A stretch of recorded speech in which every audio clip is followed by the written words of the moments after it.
I'm Alex Stone, former military service member and law enforcement officer, now CEO of Echelon Protected Services, one of the fastest growing private security firms on the West Coast. And this is Ride Along, where our guest and I witness firsthand the issues affecting our community. I believe our proven method of enacting meaningful change through compassion and understanding is the best way to make our streets a safer place and truly achieve security through community. Alex Stone here. Welcome back to the Ride Along. Today's guest, Mark Wells, former air marshal, former police officer, and has his hands in all kinds of other things. We'll find about that later. Mark, why don't you introduce yourself to the folks? Alex, first, it's great to be on the show. Yeah, I really appreciate it. Yeah. We've known each other, for what, 6-ish years now or so? Yeah. And you've been asking me to come here for a while, and I'm busy, so it's good to be in your studio. You are a busy man. I'm busy, but busy's good. So let's see. Yeah, Mark Wells. I currently work for our downtown enhanced service district called Clean and Safe in the downtown area. That's my day job. You're fantastic at your job as well. Well, thank you. The best part of the job is I get to work with tons and tons of different organizations, whether it's private security, loss prevention, Portland Police Bureau, law enforcement. That's what I enjoy the most. It's fun to be around today to share with you. I would say fun isn't the right word. It's a heavy day. It's 9/11. And 22 years ago, I changed jobs. I was working for the government. That's right. I was doing background investigation. I started off in San Diego on the Border Patrol. Well, before we go there. Yeah, totally. Today is 9/11. Yep. And we want to remember those who suffered and died on this day. It led our country down many roads, right? Some were hard to go down. We went down all of them.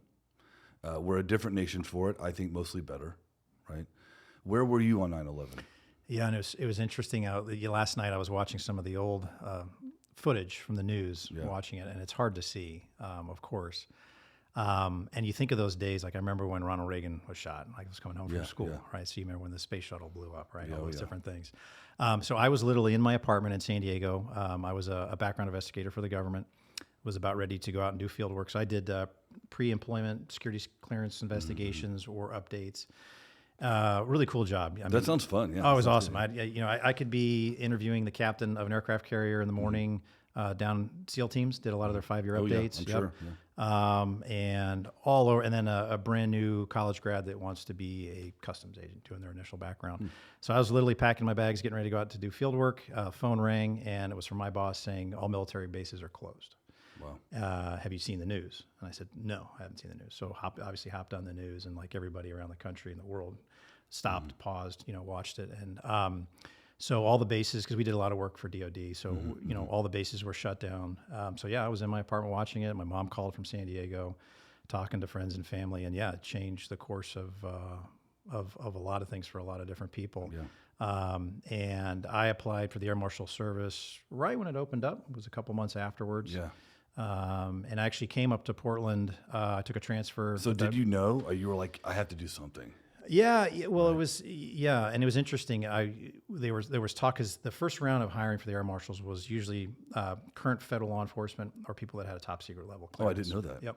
Wow. So the first kind of wave, because they hired thousands of people, but they had to ramp up really, really fast. So they were looking for people that like Border Patrol, Customs, even some of your special agent federal positions. Service. Anybody retired. that was active or recently separated, had an active clearance, because again, it was like a lateral transfer in a police department, right? There's no training. Well, we went to training, but you could go over and do all that. Some pew-pew stuff, Well, it was actually interesting. We went to Virginia, Reston, Virginia. Oh, nice. I want to say it was a week and a half of training, which was all firearms related. And for me professionally, I did 3 years in the Border Patrol. I was a background investigator at that point for like 2 years. My classmates were. So I didn't know that you were Border Patrol. I had no idea. And it was interesting, and talking, which I'd love to get into today, about just the police profession and the challenge of hiring good people and retaining good people. It's so difficult. Wow. I got out of college with my shiny little criminology degree. Oh wow. Oh yeah, very shiny. Yeah, and I bus tables at a Mexican restaurant in college. This is a fun story to share with your viewers, or maybe people that are starting their journey into law enforcement, or people that are already in it.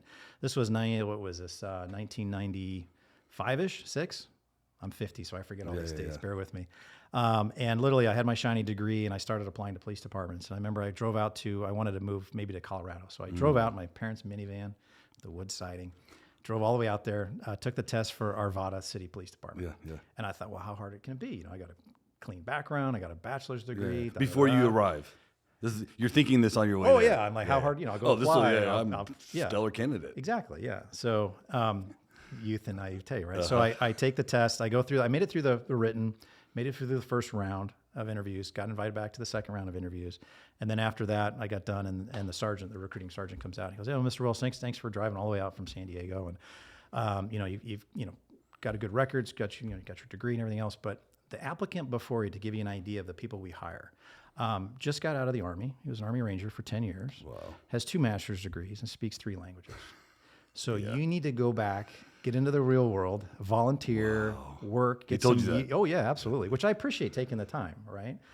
But the interesting part was you'd have one opening in any police department, and you'd have hundreds of applicants, which is what you want. The first time I went was actually Washington State Patrol, and I thought, I was an officer in the Army, had a great background, nothing going on there, and I thought, well, this will be easy. I show up, and they're hiring for 5 slots. 220 people are showing up. Oh yeah, yeah. And I smoked the PT. I was actually really in shape back then. I was actually third. Me and the drill sergeant for Fort Vancouver, which is now closed, right? Yep. He came in first. Another guy from there came in second, and I came in third. Yeah. And I said, "Hey, aren't you a drill sergeant?" I was like, "All right, you're gonna pace me. I'm gonna follow right behind you." And 200 plus people showed up for 5 slots. It was everywhere I went. I'd go to hiring, all around Southern California in different parts, because I could live wherever I wanted. I was single and whatever. And you'd go. I remember the Highway Patrol was hiring. Same thing. It'd be an auditorium with 500 people. Oh yeah. And they'd say, "Well, we're looking to hire maybe a class of 30." And you're looking around, and that's how it should be. Absolutely, right? Yeah. I got hired by a huge hiring wave, the Border Patrol in 1996. They were beefing up the Border Patrol, and that was my doorway into law enforcement. Great federal academy in Charleston, South Carolina. It was great. I mean, it was 6 months. You learn Spanish. We were one of the last federal academies that still had boxing, which I'll never forget to this day. It was 3 1-minute rounds. I've never been more tired in my life. Yeah, it was great actually. Try not to get in too many rabbit hole stories, but we had our PT instructors, I had 58 classmates. He's like, "All right, who here's never been in a knockdown, drag out fight?" I'd never been in one. Yeah. So myself and a couple other people raised their hand. He's like, "All right, it's fine, nothing to be ashamed of." And the whole idea of that training was, you're not Mike Tyson, you're not a paid fighter. You use force appropriately, and you win the fight and make the arrest. So, and it was a little old school back in those days. You would sit, this is Charleston, South Carolina, in the summer. You'd sit out in PT in the push-up position, wake up in the morning, or on your knuckles, and you'd wake up in the morning and have big old blisters in your hand. I remember our Spanish instructor, we were taking a test in the morning. We're all writing with our pencils like this. Yeah, you weren't typing. No. You were. I'm old, man. You were getting your tablet, No, not quite. Your actual old tablet. No, we just moved from stone to pencils. Yeah. And no, we're all like this. And Senora Briones, I'll never forget. She was a Border Patrol agent, our senior Spanish instructor. And she's like, "Senora Wells, what's wrong with your hands? You need to go to the infirmary, the medics." I'm like, No, ma'am, I'm fine. She's like, and then she's looking around. Everyone's hands are like this. And she's like, "What happened to you all?" And they're like, "Well, just PT was a little rough yesterday." So she goes storming into the head PT guys off. But the good part of it was a tough academy. Yeah. And that was my entrance into law enforcement. I was assigned down Imperial Beach. We had the ocean to San Ysidro. Great, bro. Imperial Beach. Yep. Love it. That's a great station, man. Yep. It was very nice. And street tacos, whatever you need. And actually, when we got hired, it was, we had an agent on it. It was called an X. So you'd sit on a line. It was actually pretty boring. You did 6 months. You learned a language. You were a little ninja guy ready to go. And then you'd sit in a truck for 10 hours a day. Wow. In front of the fence. And you get just doing observation post. Yep, just basically a static. They'd call it an X. Every now and again, you'd be a wild card. You'd float around this and that. And this was really before we had technology. Oh yeah, this was back when the fence was non-existent. It was a crappy fence. So you had to do observation posts, basically. Yeah, you literally had to put somebody there to keep people from coming over. Because that station, which again is 5 miles, before the big hire up when we got hired, they were averaging 2,000-3,000 arrests a shift. Wow. Yeah, and we got it down to maybe a handful, right? Because we'd have 30, 40 agents all along the line. Now, the crazy part is we would do details. We'd go out to Yuma, Calexico. This is 97, 98. Oh. And Wild West. It was crazy. I went actually when I got off probation, me and 3 of my classmates went out to Calexico, Mexicali. And we were used to Imperial Beach. We had plenty of backup. You had San Diego police if you needed it. It was still dangerous. yeah. There was, I think at the time, it was a $100,000 bounty. It's more urban, so it's people are less likely to take a shot at you. Well, we actually had the Tijuana cartel. You had Ensenada Freeway, Yeah. and you'd be sitting there at 3 a.m. A car would stop, and you'd see flash, flash, flash. Zipping over you. It was $100,000 if you could film shooting a border patrol agent for the Tijuana cartel. Wow. And we had an agent. He took a round in his eye, bounced out of his head, survived. But you get shot at, or they'd break your windows. But overall, we go to Mexicali, and again, I'm 20, I don't know, 4 or 5. 3 of my classmates, we're really close from the academy. We go out to Mexicali, no area orientation.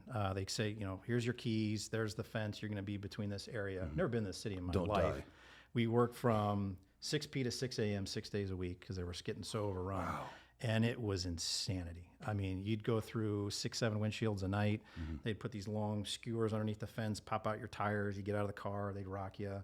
It was probably 2 incidents in my career where almost had to use lethal force. Thank God I didn't have to, but it was insane. And I'm thinking, here I am, in the second largest federal law enforcement agency in the country, defending the southern border, and I'm getting rocked and stoned, and I almost shot a 16-year-old kid because he had rocked a partner of mine. He's unconscious. Literally, he was code 0 on the radio. He's by his car, bleeding, guns in his hand. He's unconscious, and I'm sitting there about ready to shoot a 13-year-old kid with a rock. And I want people to understand, these stories. We tell these stories because it helps us internalize what we did and what we've been through. But what's important for the folks at home to understand is that the border isn't about regular folks coming here to work on a farm. What's going on is he's fighting essentially what would be the mafia. Right. Well, this is a mafia-controlled operation with billions and billions of dollars invested in infrastructure for the purposeful movement of guns and drugs and money back and forth across the border. So you're fighting a criminal operation. You're not fighting just regular citizens of Mexico. It's true, but yes and no a little bit, because that was the hard part of the job is on one day, especially out in Calexico, you'd have 20, 30 people come over, rock the patrol agent, and then you'd see 3 people with big backpacks full of heroin. And they'd be beeline. That's your organized cartel activity. You'd go further out, like I had classmates in New Mexico, where literally, I had a classmate. He had a Bronco, an AR, a shotgun, a whole bunch of ammo, and 40 miles of border.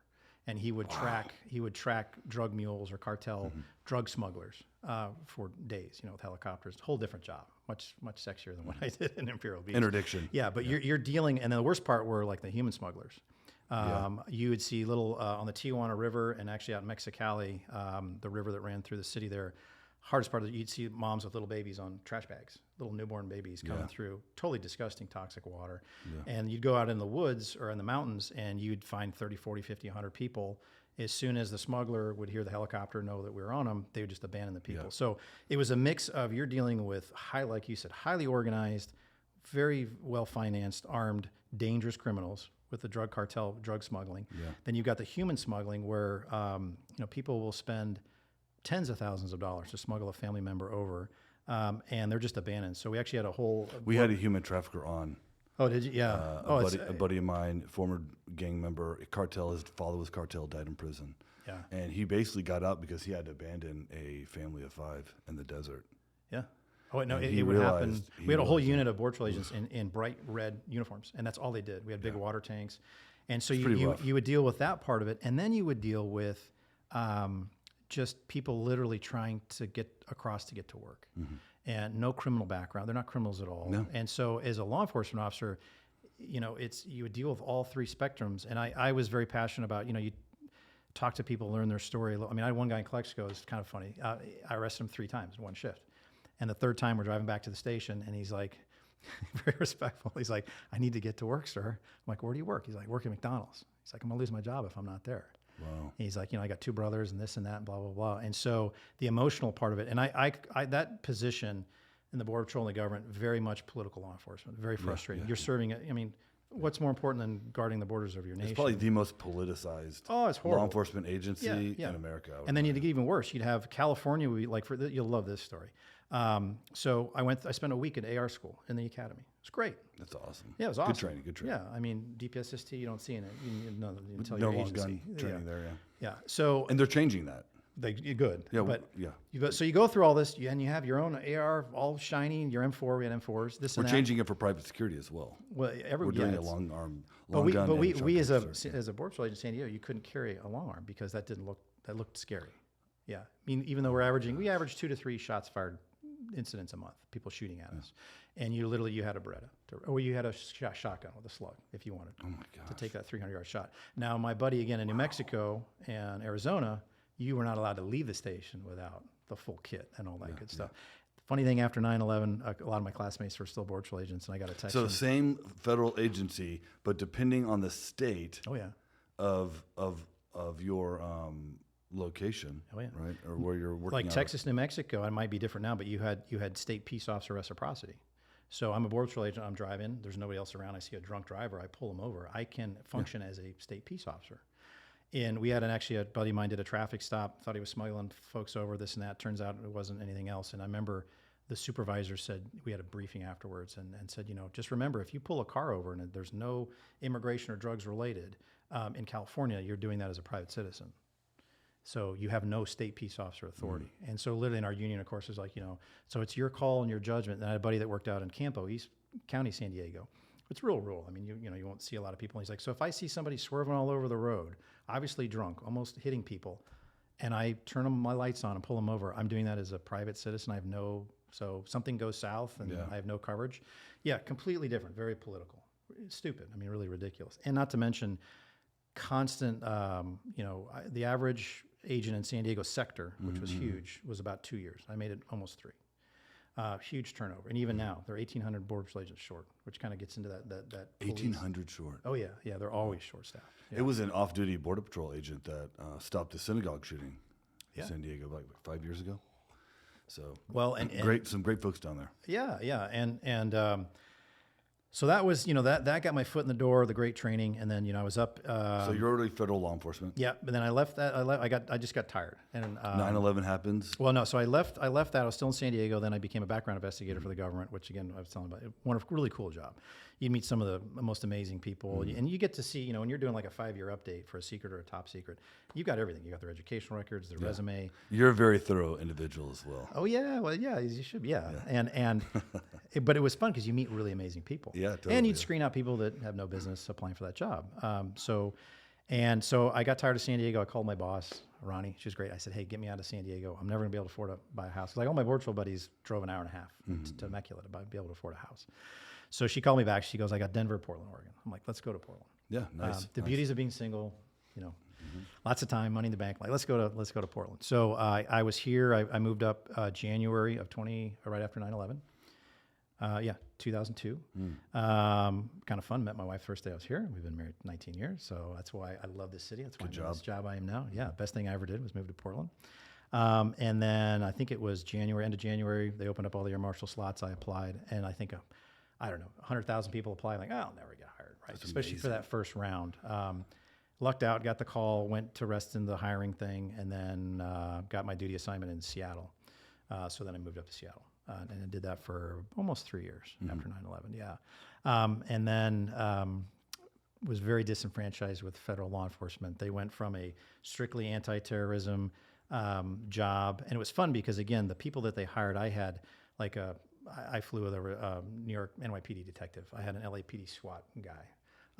Top tier guys. Top Yeah, tier. I mean, I would still pinching myself. Yeah. I mean, luckily I could, back then, I'm very rusty now. I could shoot well, right? You have to. Air marshals, you It's have the to. highest. They actually changed. Isn't it the highest PQC pistol qualification course? It still is. I believe but that. the original qualification, so pre 9/11, there were 32 air marshals, right? They bulked it up to around, it was classified, but like 5,000. But the initial firearms training program, or the qualification, was intense. And they couldn't get enough people to pass it. So they actually watered it down a little bit. It's still hard. You're basically throwing every round through the same hole. It's like right here, right? Well, think about it. If you had another terrorist incident, the fate of commercial aviation in the United States is basically in your hands. You're at 30,000 feet. If you've got a guy that's compromising the flight deck door, you may have to take that, $10 billion shot. So it should be absolutely. So wow. we were in training and did all of that, and the first year Oh my God, I love it. I'm a huge plane fanatic. I used to fly small planes until I had kids and ran out of money. Oh, I didn't know that. Yeah, yeah, and I fly RC. I love aviation. So here I was working and training with some of the most skilled law enforcement professionals in the country, and then they opened it up too. Then they opened it up to PD and sheriff's offices after that. So we had a whole mix, which was really cool. The training was great. All we did was shoot and fight. That's all we did. There was no report writing. I mean, there were a little bit, but because that first year it was strictly anti-terrorism. So the only reason you're deploying is if the flight deck door is going to be compromised. So drunk guy back at 25C, that's not your issue. You did not deploy at all. And in classic government fashion, they hired a new director of the FAM service. He was a retired Secret Service guy, and he brought a bunch of his retired Secret Service ATSAC, special agent, whatever, and they came in to up their retirement because paid well. Knew nothing about aviation security, and we went to general law enforcement.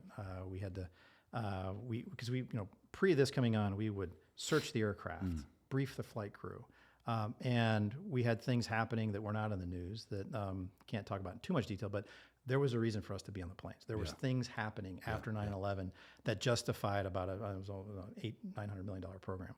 And the whole idea again is right. And that's when they made the TSA. You went from terrible private security running your airport security to much higher quality people. And the whole idea is I'm screened better. There might be an air marshal on the plane. The pilot might be armed. There's a whole armed flight deck officer program. That's right. I don't know. I'm going to go somewhere else, right? I've had multiple pilots go FLE to me. Oh yeah. Like when when you get on. I'm like, no, not anymore. No. Yeah, and of course I like to fly first class. But. Well, I will say I miss, and when I flew with my wife, because you always carried all your stuff. Yeah, you get to pre-board and do all that kind of. It was nice. But I couldn't believe it the first year because I got to fly. I sat in every flight deck of every plane, geeked out with all the pilots, the flight attendants. I mean, some of them were scared to death to fly, and so we served a really good purpose. Deep undercover, we did intel before the flight, after the flight. Searched the whole plane. All of that went away. So really, a really hard or a really big push for intelligence, which I did not know. So you are doing a lot of intelligence work, right? Yeah, I mean, my main job was just to be on the plane. Yeah. But you were undercover to where you could have a partner. You'd sometimes fly 2, sometimes 3. You could have somebody in the gate. And again, you'd search every seat in first class, all the lavatories. You would search the plane. You would do a formal briefing of the crew, so they knew if they had an incident, how to get your, all that. That all went away. We had to wear business casual, everything but a tie. Doesn't matter your flight, your destination, or your airline. So imagine it's July. You're flying Southwest SeaTac to Las Vegas, and here come 2 guys with short hair in business suits, pre-boarding and showing their big, huge credentials that were literally like this big, showing them to the pilot. Because even all armed law enforcement have to show their credentials, including air marshals. And the last 2 or 3 months, you'd sit down and people are like, oh, thanks for being on the plane. Where you had your gun, all that kind of stuff. It's ridiculous. And you think about it, here is the United States government putting 2 highly armed, I mean, you carried, gun, 3 magazines, knife, all kinds of stuff. You don't need to smuggle a gun on through the catering truck. You just need to pick out. And the business travels were called Finding the FAM, Federal Air Marshal. So who's the FAM? And that was kind of my last run. I was dating my wife in Portland. And I said, that's it, I'm done. So I left Federal, which it was hard. I love that job. I believe in it so much. And again, I worked with a lot of cops. So it was fun too, the training. And you could have always gone to another federal agency. I could have, yeah. But at the end of the day, I mean, you were in love. Oh yeah, love always wins. Yeah. And I had a buddy, he was air marshal, and he got stuck in Detroit. Yeah. And after 3 years, they were supposed to transfer him, and they didn't. He did such a good job. They're like, we want to keep you in Detroit. Yeah. And he's like, I'm out. Yeah. He became a sheriff's deputy. We had a lot of guys from Portland that were married, or and they're like, open up a Portland office. Like, no. Yeah. That's the thing. The government is and a big piece and we worked 4 days a week. So federal law enforcement is 5 10-hour shifts. It's the funkiest thing in the world. Oh, it's 50. That's if you get off on time, right? Yeah. Oh no. Yeah. And so then the FAMs were 4. You got 4 days on, 3 days off. Because pre 9/11, they flew for 3 weeks, they were off for 3 weeks, something like that, and they trained for 3 weeks. So that's a good training cycle. Yeah, when you're on duty, you're sharp, legit. you're well rested, you've been doing nothing but shooting, and you're ready to go. We would end up with. Then we went to this new director came in. We went to 5 days a week, then 6 days a week when the threat level would go up. You'd have nosebleeds all the time. Oh, no, you'd work sometimes. You get a flight delay in Chicago. You'd log 18, 20-hour days sometimes. Wow. Yep. And you're used. So not only are you not undercover anymore, you're tired, you're falling asleep, and you're sitting there with 40 rounds, a SIG. It's ridiculous, right? And actually, if you Google disgruntled air marshals, there's a group of air marshals in Denver that went to the local affiliate. Of course, they were all blacked out and this and that, their voices, because we were like, a plane is going to go down because of us. Someone's going to stick a pen in our eye, kill us, and take our gun. And I mean, the flight deck door is bulletproof. You go into the first class lavatory, It's no secret. It's right behind the pilot's head, right? And you're carrying a 357 SIG round, which is totally inappropriate for a plane, right? Yeah, because that's a Secret Service gun. So that came Interesting. over. Yeah. Interesting. Wow. Not to nerd out on that, but yeah, it goes through, I don't know, they did a test, 20 seat backs or something like that. Yeah, you've got this massive high velocity round in an airplane and a gun that's pretty hard to conceal.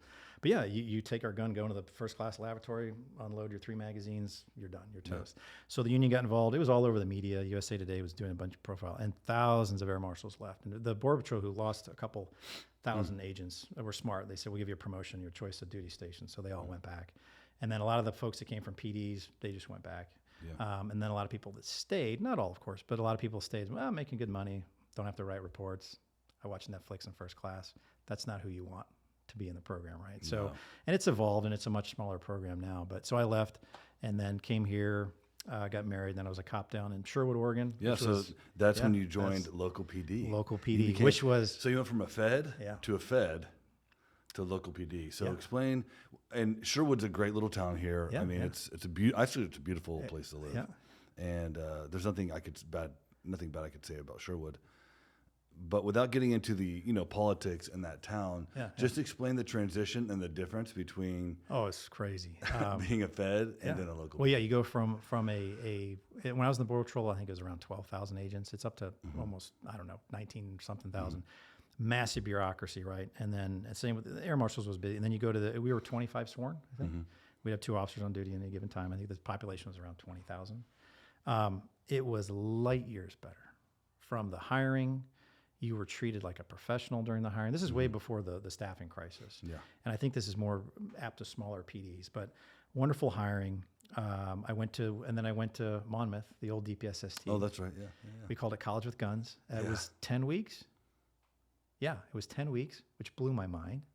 It's funny. I had a classmate who was a U.S. Forest Service LEO Fed, and we sat next together, and it was like week 6. He's like, "When do they start yelling at us?"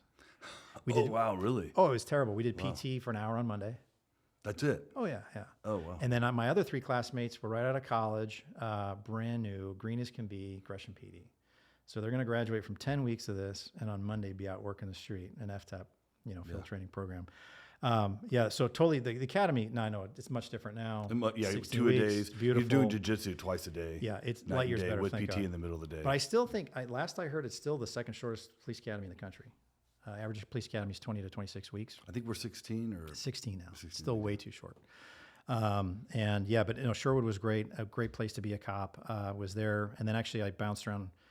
Long resume. And then a classmate of mine at DPSST ran the Humane Agent program for the state. It was a real small law enforcement agency out of the Oregon Humane Society. So we were having coffee, and he goes, "I don't know if you're interested, but I need to hire an investigator." I'm like, "Well, what?" He's like, "A humane agent." I'm like, "What do you do?" He's like, "Well, you investigate crimes against animals statewide. It's really cool. You write search warrants, work with other PDs." And I was living in Portland on graveyards, and this was basically working your own schedule, working your own cases, take home car. Nice. And I'm an animal guy, I'll admit it. We were foster parents at the Humane Society, get a mama cat and a bunch of litter every 6 weeks or something. So I switched over to that. I was a basic humane agent for a little bit, and then he ended up getting a big job, and so I took his job. So I ran that program for about 4 years, and it was kind of cool. You were commissioned by the governor, so you had a little card. Ted Kulongoski. Wow. Commissioner, I've worked with one of these guys. Yeah, you're a special agent. It's an old statute in Oregon that allows the governor to basically deputize a private citizen to enforce laws that are not being adequately enforced. So you're a special agent.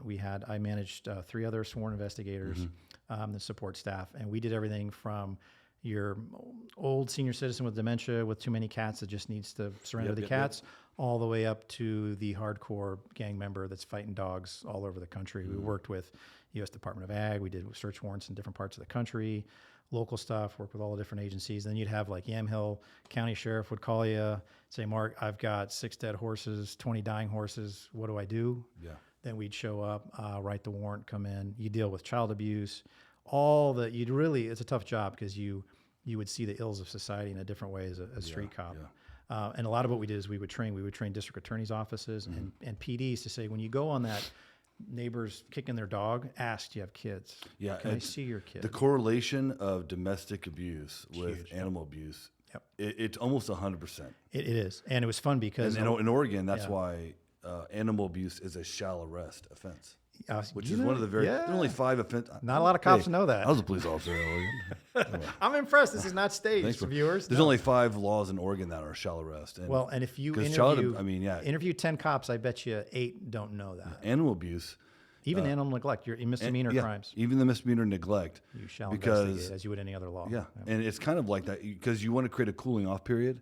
It's the likelihood that someone else in that home is being abused is literally in the 90%. Oh yeah, and we had not only kids. I had multiple cases where 50-year-old tweaker son or daughter, usually son, we'd go in, and it would be a neighbor calling in for a dog that looks skinny, very very welfare check.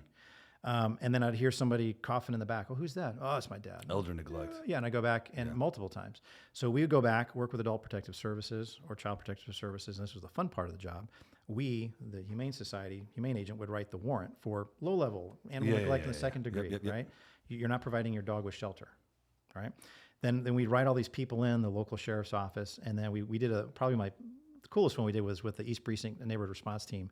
Years ago, we had, it was the first warrant we ever written for attempted animal abuse in Multnomah County. Attempted animal Yep, because you can beat your dog all day long as long as you don't injure it or intend to injure it. There's no harassment for unwanted touching. You have to show intent. You have to, as an officer, you have to be able to provide probable cause for intent, which is almost impossible. Yeah. Unless the guy's like, I intended to beat my dog. Unless he's yelling, this is what you deserve. Exactly.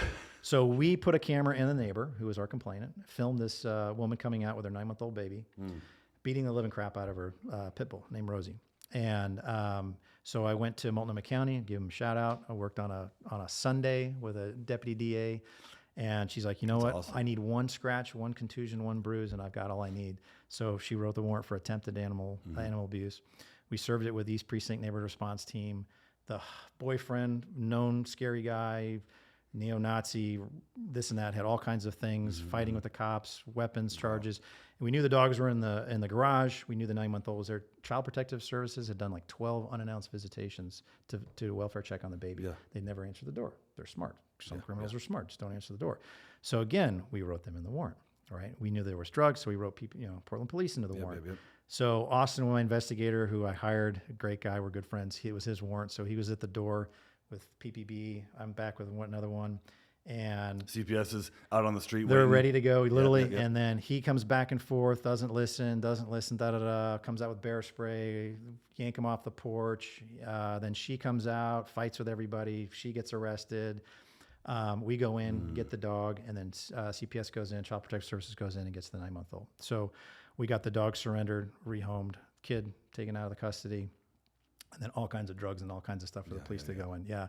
And it was a fascinating job in that you see the full spectrum, and then it's all about, kind of like we're seeing now with the shortages, and every city's short on police. It's all about partnership, networking, who's got what resources, how can we work together? Because literally, putting a team in place. Yeah, and the state couldn't get in there for the 9-month-old. The police didn't have anything to get in on a drug warrant or a weapons warrant, but we had an attempted animal abuse. I mean, it's really brilliant. I've run CIs, and getting those 3 controlled buys for a drug warrant for a judge, you got to find the CI. He's got to be they have to be somewhat credible. Yeah. You have to do 3 controlled buys. I know. Like 1 or 2 isn't enough. You got to do 3. No, you got to do 3. Yeah. And within a period of time, it can't be the same day. And then you finally get that drug warrant. But man, that's great. Getting in on attempted animal abuse. Yeah. Abuse. Wow, and then part of my job too is interesting. I was a registered lobbyist, and every year I'd have to fill out how much money I spent or how much money free donations I was given, like how many flights to Hawaii I was Maui? taking on. I know you like Hawaii. No, every year I'll take my zero. I'm like, man, I'm not a good lobbyist. But we made it, if you abuse your animal in front of a child, then it becomes a felony. We got a lot of the misdemeanors changed to felonies if it was in the presence of a minor. So that you had more teeth to it. Excellent, love that. Yeah, it was cool. I use that a lot actually. And then I worked. What I loved about that statute. So if you injure if you're committing domestic abuse, 2 adults are committing domestic abuse, and the child is within the presence of that misdemeanor abuse, it gets elevated or aggravated, right? Elevated to a felony crime. Now, the great thing I love about that is the child doesn't actually have to physically see it. They could be in the room, and hear the abuse occurring. Yep. So the present statute allows for, really, they could have just woken up. If the child was asleep and they woke up because of the sound of the abuse, then you elevate that to a felony. And I use that multiple times. Our former DA friend. Well, a lot of our job would be going to district attorney's office and going to PDs and saying, here's the deal. There's the ORS. You shall investigate crimes against animals as you would any other crime.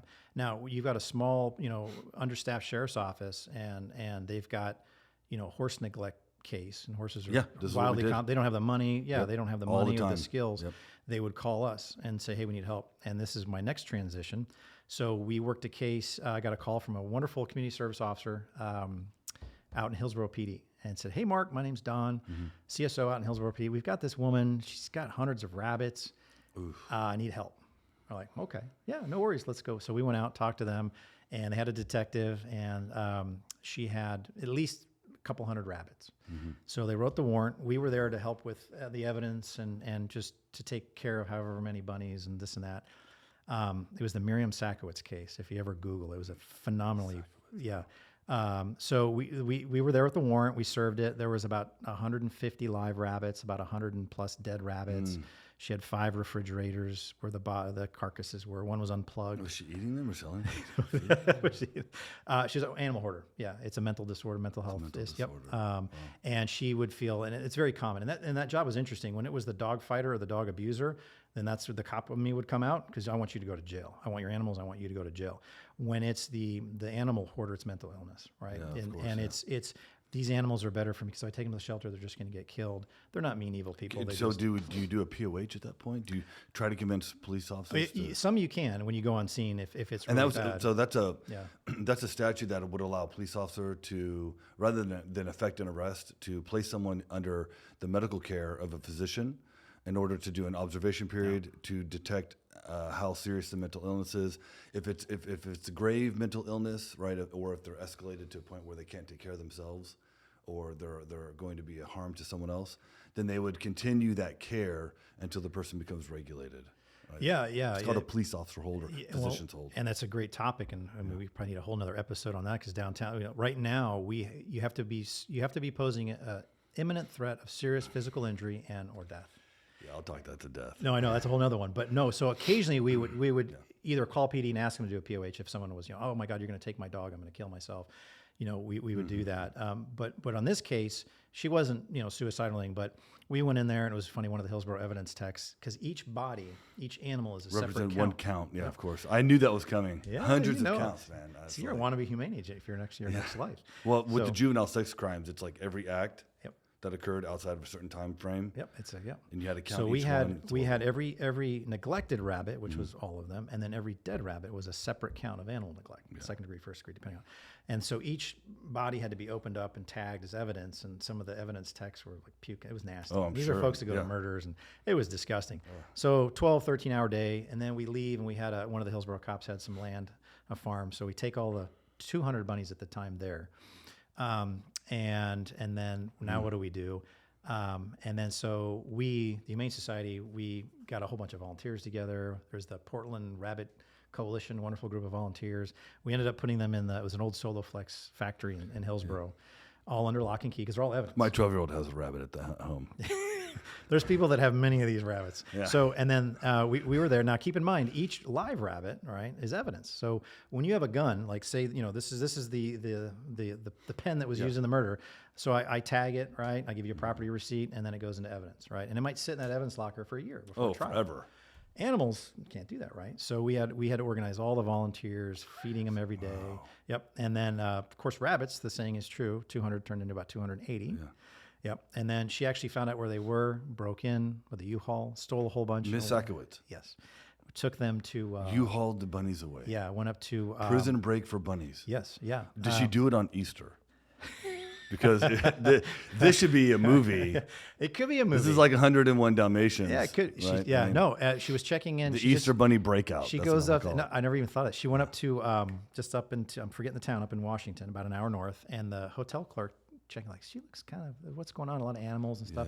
Googled her name, So then I get a call. So then they sent some detectives and they arrest her, bring her back. So she has probably separate charges now in Washington. Oh yeah, and then it was interesting. She was held in Washington, and she was supposed to come down on a transport, but they messed it up. So I get a call from Chief Ron Louie of Hillsborough Police at the time, and he's like, "Hey, Mark, how you doing?" I'm like, "I'm good. What's going on?" He goes, "Well, she was supposed to be on a transport back to Multnomah or to Washington County, but the technical snafu, she just posted bail and she's out." And her sister just called me, Hillsborough Chief of Police, saying, "Miriam's out. She's got her gun and she's coming to kill me." Or no, she's coming to get her bunnies, and she'll kill anybody that gets in her way. Yeah. She had a charge for domestic violence. She actually fired a gun off, tried to blow a door off a hinge with I don't know all the details, but she had a history of having a firearm. You need a POH. So, well, not only that, but so and we had take-home cars, and they were very, logoed up. I used to work with one of these guys. Yeah. It was a SUV, big SUV. Well, actually, and the address of my, not too super sleuthy here, when you Googled my address, it had the picture, the Google Street address was my truck in front of my house. So my 3 investigators. And you're not supposed to have that. That should be hidden information. Well, OPSEC issue there, right? Yeah. I don't know.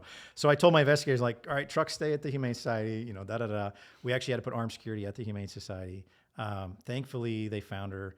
But so long, this was a massive case. We had to do a civil forfeiture to get the rabbits, spending thousands of money in fundraising. The caper of the Easter Bunny Bandit. Yeah. I'm telling you, it's good. Almost a good, if you could turn it into humor, it could be a Disney movie. You could, yeah. The caper of the Easter Bunny Bandit. There you go. There's the script to start, right? Yeah. So hopefully, I don't know the case where she is. Hopefully she got the help that she needed. Yeah. We got all the bunnies rehomed. And a big part of that is oftentimes you don't go to jail. You just sign a plea deal. I won't own any animals for 5 years, and I will allow Humane Agent to come inspect my property. Mm-hmm. We did over 1,000 cases a year. We maybe cited and arrested 20-ish people a year, right? So transition number 65 of my 50-page resume is I got to know Hillsborough Police really well. And they said, "Hey, Mark, you want to come work for us?" And I said, it had been about 4-ish years. It's an emotional job. I mean, you're dealing with some of the worst people in society. And I said, yeah. So then I became a cop out in Hillsborough. And that was my last sworn job. My wife, we were still living in North Portland. My wife had a gallery and a business in Portland. Didn't want to move out to Hillsborough. My sergeant, who I left on very good terms, wonderful Sergeant Gary, out of that entire department, there were about 3 of us that didn't live in the city. And was that required by? No, it wasn't required. It was under my PD. Was it really? We had to live in. Yeah, there's a lot of debate about that because they had us on call. Yep. We did a lot of all the death investigations. So anyway. Well, yeah, and if you're a smaller agency, you got to be on call. So be on call. That was a long commute, and I'd been about 15-ish years into shift work, and I kind of suck at graveyards, and we wanted to have a family. And so I said, let me start looking around. And that's when I transitioned to my longest job to date. I worked as a crime prevention coordinator for the city of Portland. And you were fantastic. Thank you. No, until they got rid of the program. Until they got rid of the whole program. Yeah. No, it was because 2000. Who wants to prevent crime? Yeah. Why prevent anything? Prevention. Well, it's interesting. And I'll go full spectrum back. Back in, I can't remember the guy's name. I even looked it up. I'm totally spacing his name. Consumer advocate guy in the big in the 80s, 90s. Escaping. Anyways, was asking for fortifying cockpit doors in the 80s. 70s and 80s. Really? Oh, yeah. And it was out lobbied by the airline business. Oh. Too expensive. Don't really need to do that. And it's funny. So I went from law enforcement where, most cops are dealing with things. You're reactive, right? It's a 911 call. It happens. It's primarily reactive. Yeah. It's very rare that you catch a guy. I think he's about to rob the 7-Eleven. I mean, it happens, but very rare, right? It's predominantly reactive. So then I went into the crime prevention world. It was a non-sworn job with the city, and I loved it. It was awesome. My job was to organize and empower the community to be part of their public safety system, and not just the police, but to work with their whole criminal justice system. Yeah, that's how we met, actually.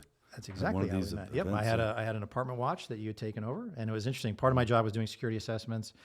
We had a big apartment complex downtown. I did the security assessment, and I said, hey, you're wasting about $15,000 a month on security. I'm a city employee. I can't tell you who to hire. And I had what was called my 5 questions. Good story. 5 questions on how to vet private security. And it's fun for your viewers to know. So they fired that company, and we had an apartment watch that I'd started. And we came back for our monthly training, and that's when we first met.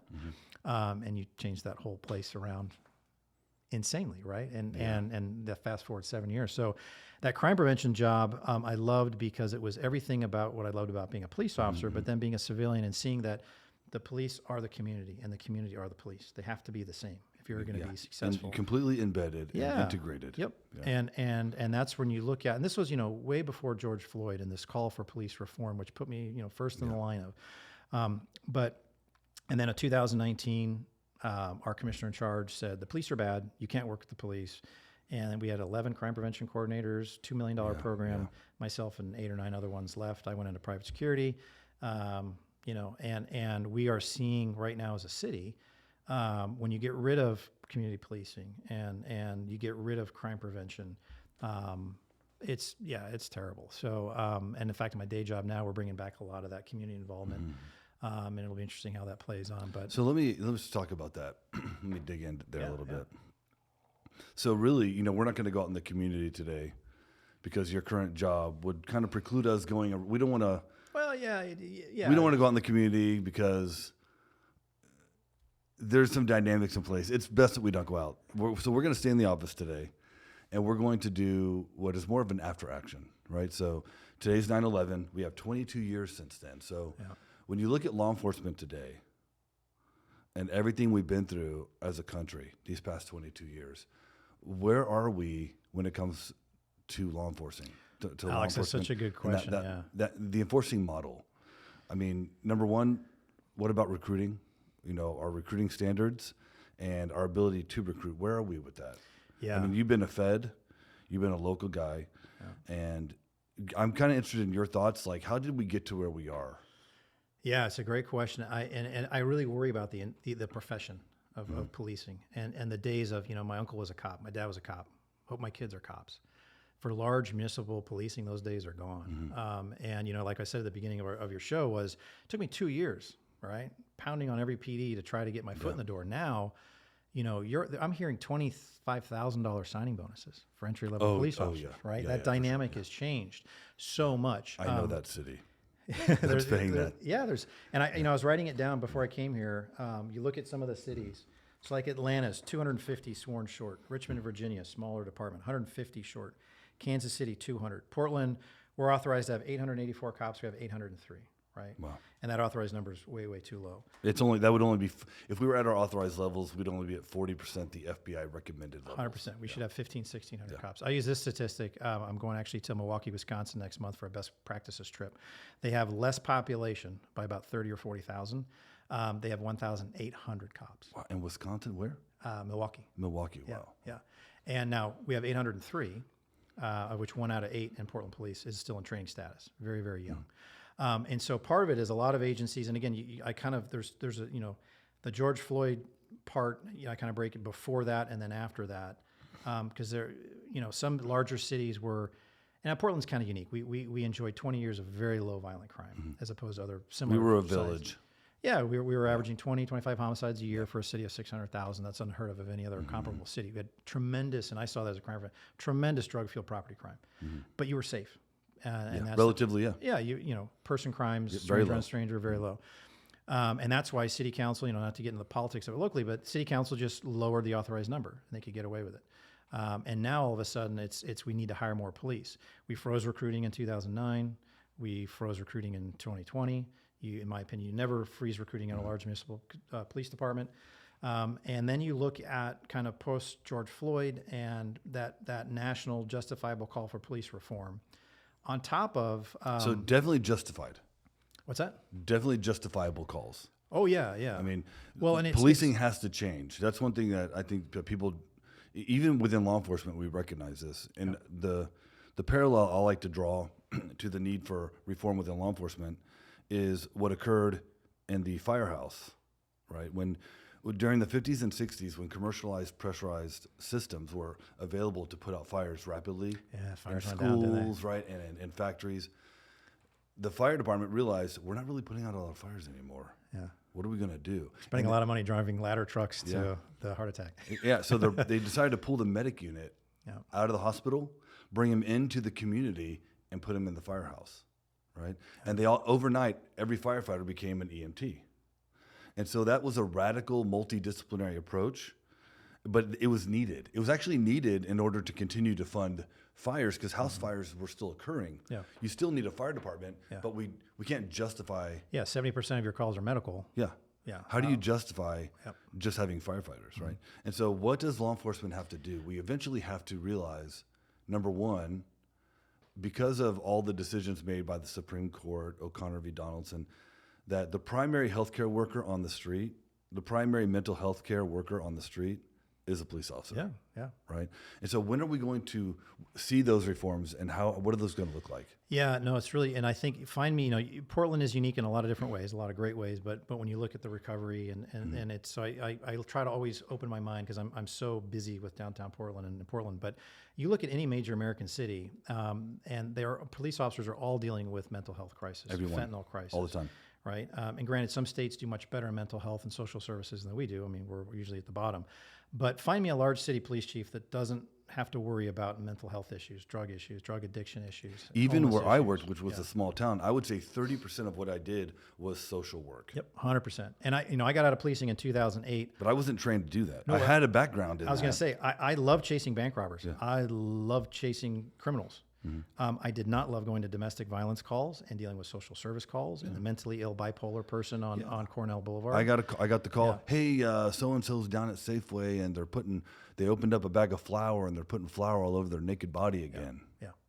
Yep. And here's a good story. Check. A Portland cop I used to work with years ago. He said, Mark, I used to deal with a mental health call maybe once a month. Mm-hmm. Somebody that's acutely mentally ill. He's like, now it's 2 or 3 a day.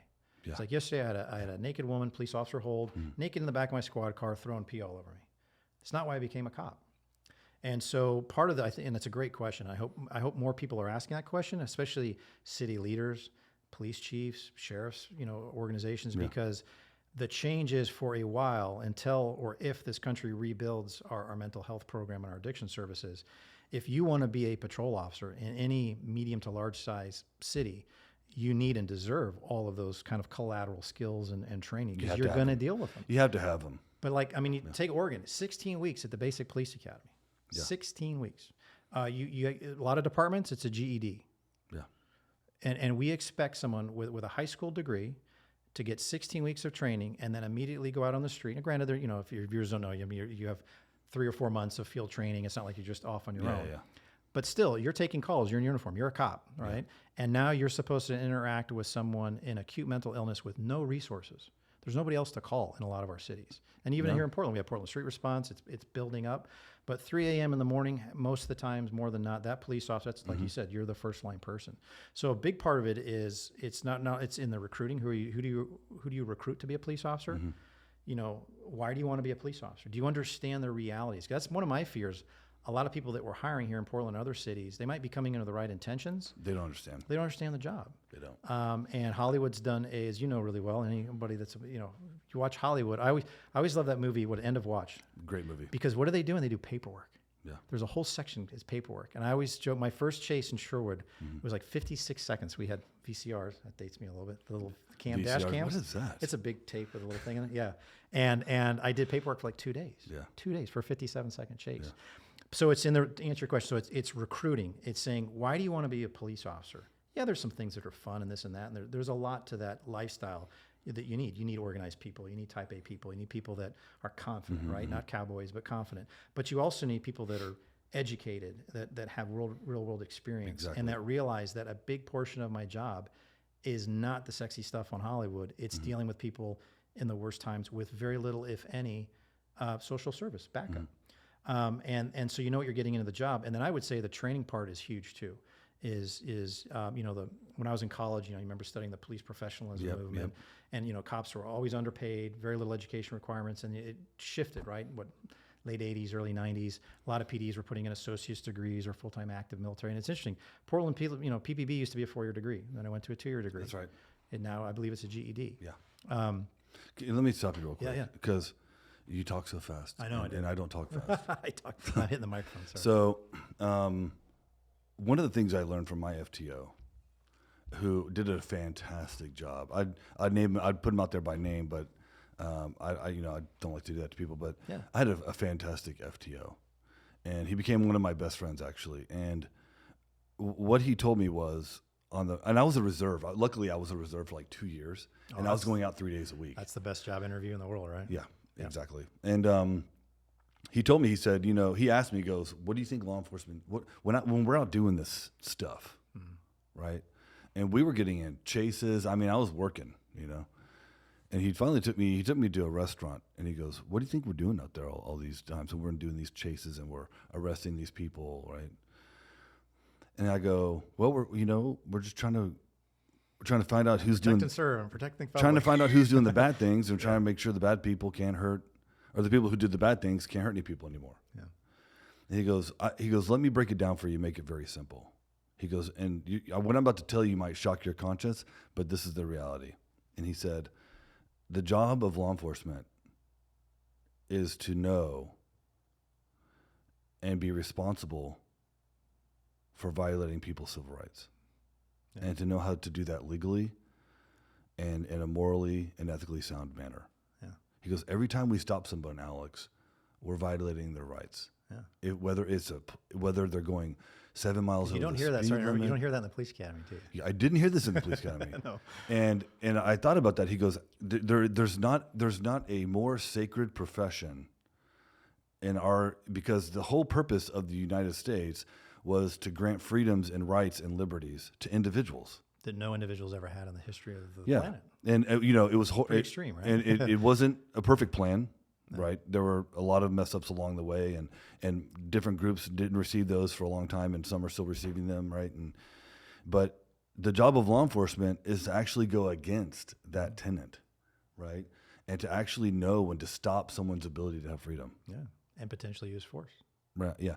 And I thought about that, and I thought, he goes, that's why oversight. And we talked about oversight and the importance of when you write a report, this is why it's important. Mm-hmm. Because you violated that person's rights. This is why they wanted me to wear a body camera and turn it on every time. Mm-hmm. Because you were in charge of the level of liberty and rights that person was going to have during the moment that you contacted them. Yeah. You were in charge, not a judge, not the Constitution anymore. Yeah. You, the individual. And you need to know what is appropriate at every moment. You have to know what you know, and you have to choose, make a choice. Yeah. And I thought about that, and it's very, I don't think a lot of police officers realize that. No, it's because it's not formally taught to you. Because when you hear that, you're like, oh my God, that's terrible. We're allowing a government employee to violate people's rights and then potentially use force up to include lethal force. Yeah, that must be wrong. No, it sounds really, really harsh. Yeah, and to your earlier question about think about the weight on someone's shoulders to be put in that position. Mm-hmm. It's tremendous. And we don't give individuals the training and the resources and the backing. And we ask our police to do everything, right? Yeah. It's always the cop. And so that needs to be, I think, the shift. How do we look at it? It's more of it's continuing on that police professionalism movement that's 25 plus years old, but it's taking it to the next level, right? It's a master level degree. It's a PhD level kind of thing. Yeah, like in the Army. Yeah. As you earn your rank and your time and grade, they should be paying for these degrees. Yep. Like I have 3 master's degrees, and two of them were required for me to have in the military. Yeah. And these are things that have to be provided to the individual. Well, and it's good because you never stop. Good cop never stops learning, right? Mm-hmm. You're always training and all that, and you're building that. And then the retention piece. And I love sharing this story. I had my chief's interview at Hillsborough. It was great. It was Chief Ashenbrenner at the time, and our 2 commanders. Mm. And this was the final interview. Yeah, she said, the chief's interview. The chief's interview, yeah. And she said, Mr. Wells, my recruiting and retention policy is this: I, as the chief, hire and try to steal the best cops in the United States. The 2 commanders here, their number one job is to retain that officer at Hillsborough Police for a 25-year career. So what do you think about my recruiting retention policy? Now, I still feel guilty because I was there for like a year and a half. Yeah. But I said, this is fantastic. And it was so impactful to me because if you as a chief or a mayor, especially chief, you have that mentality of, not only is it hiring the best person, but what are you doing to maintain and retain that person? Because as you know, your first year, you don't know squat. Your third year, you kind of know what you're doing. Yeah. Year 5, it's like it's like teaching, it's like flying, it's like surgery. You need experience until you have all those calls and you've dealt with those things. Then you become good. Your 5, 6, 7 year mark, you're really good. You hit your 10-year mark. You look at patrol officers that are 10 years on the street, they're phenomenal. Right? Yeah. That's who you want to keep. And we're seeing, and I don't know the exact stat, but large city police departments, I think it's 8 years is the average tenure of a large city police department officer. And they're not only not lateral, they're quitting. Yeah. And I have multiple friends in PPB now that are not cops anymore. Only 20% are making it to retirement now. Yeah. In this field. And so it's changing that whole dynamic. And I love what you're saying too, is it's gone from that, the warrior mentality training. And I remember you sit in the academy and you watch video after video of cops getting shot. Yeah. And in my, I don't know, however many years, I got shot at quite a bit in the Border Patrol, which was a unique dynamic. But even as a street cop, you go weeks, months sometimes without having to pull your Most law firearm enforcement out. officers are not in a fatal No, shooting. no, They no. don't get involved in a fatal shooting. No, exactly, and that's good. It's a low number. Keep it that way, yeah. Great. But it does sadly could happen any moment. But it's changing that dynamic to more of what is your role, and I think the community has to come in a little bit because the community needs to expect a higher level of professionalism, education, training, and retention. I mean, my wife's from Virginia Beach, Virginia. I think they top out at like $65,000 a year. I love Hot Beach. Yeah, it's fun. I lived there for a little bit. I like going back to visit. Yeah. I like the West Coast. I'm a Northwesterner guy, but your average cop there tops out at like 70 grand. Yeah. And the cost of living is less, but nowhere near that less. It's like, so you're asking somebody to make these split second judgment decisions without any support at 3 a.m, and you're going to be starting them off at $48,000 a year. That's right. Are you kidding me? No way. So that whole dynamic kind of has to change. And with that investment from the community comes that reciprocal accountability and expectation that you will have, the finest people applying and staying in your police department. And the other part too is it, if your viewers haven't, can I talk about Robert Peel just a little bit? He's my hero. Robert But Peel. before we do that, Yeah. I want to get back to those recruiting numbers. So Yeah. when you had the dynamic of, at the core of what we do in law enforcement is understanding how to violate people's rights so that we can effect arrests to put people in jail. Yeah. People that need to be there. Like the lady who had 100 dead rabbits, right? Well, I wanted her to get help, but yeah. When the recruiting numbers are low, Yeah. or when a police department isn't properly staffed, right? It's almost like a seesaw effect. You want to be able to have police officers out doing community work, just engaging with the community, Proactive, non-call related. even playing basketball. Like I used to go to Section 8 housing and take donuts once a week and teach kids how to tie their shoes. This type of engagement you need officers to do. Yeah. And as we have fewer and fewer police officers, you're almost guaranteeing that the majority of action that's being taken by law enforcement are actions that are violating people's rights. And does that make sense? 100%. You look at dispatch calls. I'm a big call for service nerd because reported crime. I don't put much stats in reported crime. It's calls for service, and how many of those are dispatched, and how many are self-initiated. And I forget the last number, but I mean, your large city, averages. Well, actually, Clackamas County, where I live now, and I'm on the Sheriff's Advisory Committee. They have the 60-40 rule. And so the captain that's in charge of patrol, when the patrol officer is spending less than 40% of their time on proactive, self-initiated calls, kind of puts a little alarm goes off. So do we need more deputies in that geographic area? Exactly. What's going on, right? 60-40. And you're spot on. And I actually, going back to your analogy, you're talking about fire department. I call our current policing, not just in Portland, in any of these cities that are understaffed by the tune of hundreds. It's firehouse policing, and it's call for call for call for call. You're just taking your calls. Yep. You're 8 calls down, and you're taking them your whole shift. Yep. And everyone is losing. The individual officer is losing. That's why you see burnout and attrition, because a good cop who wants to solve problems and help people, that's why they came into the profession. You can only do that for a couple of years. And then you're like, this is ridiculous. Victims, what do? You get an officer that shows up after an hour or 2 hours. They're busy, And I think back, Sherwood, very small. You have a burglary. Well, and every call is about having to decide what level of rights violation has to occur. Yep. Do you have a crime? Do you have a victim? Can I make an arrest? What Band-Aid do I put on it? Nope. Yeah. I go. Right. Okay. And then you're asking yourself the whole set of questions again. Yep. And you really want that police officer to kind of, we're talking about training evolutions, get off the street and actually go out and be in community engagement for a week or 2 at a time. Absolutely. Where they're not even taking calls. No.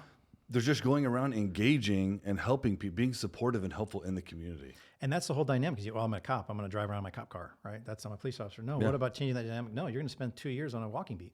And you're going to go talk to businesses and talk to residents. And in 3 months, I'm your lieutenant. I want to go around and everyone should know your name. Everyone should, and you should know their name. And you should know. That's community policing, right? Yeah. And you're spot on because the city did a big staffing survey years ago, and I can't remember the exact numbers, but they said they needed something like 580 patrol officers to have a community policing model. That number could be off, but we're at like 260 of our officers that are assigned to patrol. Yeah. So, and again, it goes back to that, the community needs to understand and then ask for, but understand if you want to have officers proactively in your neighborhood, on foot, coming to basketball games, doing community related things. Things that are not Call related, yeah. that are not call related or civil rights violation related events. Yep. And when I did all my, because I ran our neighborhood watch, business watch, all of our community programs, I loved it. I was in all 95 neighborhoods, worked with all of our 50 business associations. I would be at a living room with, say, 20 households, and I'd say, who here knows even the last name of a Portland police officer that works in your neighborhood? Maybe one hand would come up, and it would usually be a neighbor say, oh, Mark, we used to have coffee with Joe, Sergeant Joe. I miss Joe, right? Nobody knows that.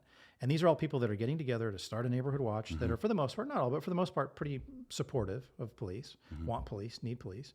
And they don't even have a clue who their officer is. And that was, I've been out of that game since 2019. It's even worse. So that's that piece too. And again, you look at the dynamic. Is it a different role? Because right now it's kind of, we stamp, right? You're a police officer. You have all these certifications. You do all this. Is it just thinking outside the box? You have police officers. I'm not saying unarmed. I mean, like Portland, we have public safety support specialists. Everywhere else, they're called CSOs, community service officers. Yep. We're The Memphis model. Yeah, you got people that are police employees, but they're not armed. They don't have arrest authority, but they take all the low level calls, or they're there. It's a customer service piece. So it's looking at how do you change that. See, I think when you go to a CSO model, you're actually robbing the police officer of doing true community engagement. I think you just, because that's the time they spend most of the time to me. And if you have a bully, if you have a bad police officer, and at the same time, every police officer is only taking calls where they have to decide if they're going to use force and violate rights, you're never going to be able to. It's easier to find the bully, because if you give someone the opportunity to not do that type of work and to do community engagement work where you're teaching kids how to tie their shoes, that bully's always going to gravitate back towards abuse. Does that make sense? Well, they don't want to be at a coffee with a cop or to deal. They want to be out late at night doing. No, and I agree. And I think if you don't have those different pieces there, then it's actually harder to police the police. Yep. And the big thing, which I'm really passionate about, is especially, and I always say post George Floyd, but there's been horrible things that the police have done for years, right?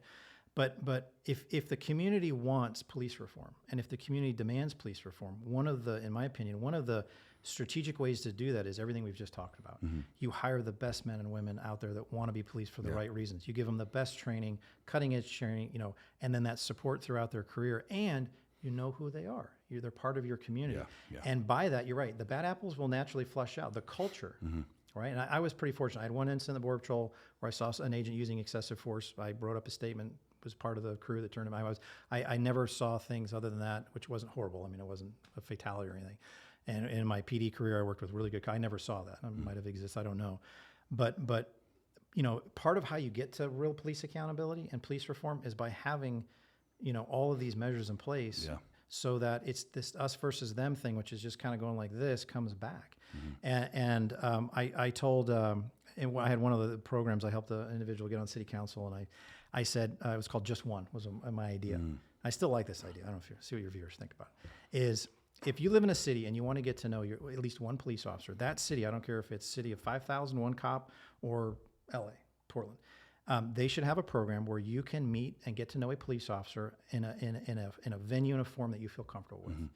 And I, as much as I support the police and I'm worried about the profession, you look at your average cop now, what they look like compared to even when I was a cop. I didn't have an internal ballistic thing. I mean, I didn't have all this stuff.